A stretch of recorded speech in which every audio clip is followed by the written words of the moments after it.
বাঙালির সবচেয়ে comfort food বানানোর জন্য প্রথমে আমি একটা পাত্রে মসুরির ডাল নিয়ে নিয়েছি। তারপর সেটাকে ভালোভাবে ধুয়ে নিলাম। তারপর এই সমস্ত ভেজিটেবলগুলোকে কাট করে নিয়েছি। এখানে নিয়েছি ক্যাপসিকাম, টমেটো আর কাঁচা লঙ্কা। এগুলোকে এর সাথে পরিমাণ মতো প্রথমে একটু নুন দিয়ে দিয়েছি আর সামান্য কয়েক দানা চিনি এখানে আমি অ্যাড করে দিয়েছি। 1 চামচে সর্ষের তেল দিয়ে জিনিসটাকে ভালো করে মেখে নিতে হবে। এরপর ঝালটাকে আরেকটু বাড়ানোর জন্য আমি এখানে চিলি ফ্লেক্স অ্যাড করছি, আপনারা এটাকে স্কিপ করতে পারেন।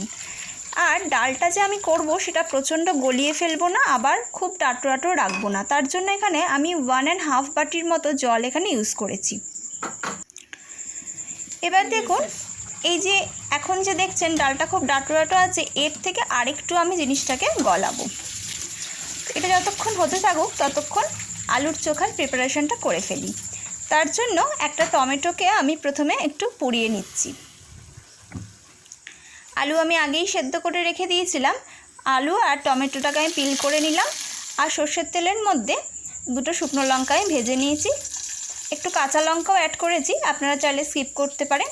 এবার নুন দিয়ে শুকনো লঙ্কাটাকে ভালো করে মেখে নিতে হবে আর ওপর থেকে গরম সর্ষের তেল এখানে অ্যাড করে দিতে হবে। আর কিছু কুচনো ধনেপাতা আমি অ্যাড করে দিয়েছি। ব্যাস তৈরি বাঙালির সবচেয়ে কমফোর্ট ফুড ভাত, ডাল আর আলুর চোখা। হতেও যেমন খুব কম সময় লাগে আর খেতেও তেমনি সুস্বাদু। Thank you for watching. যদি ভালো লাগে লাইক সাবস্ক্রাইব করতে ভুলবেন না।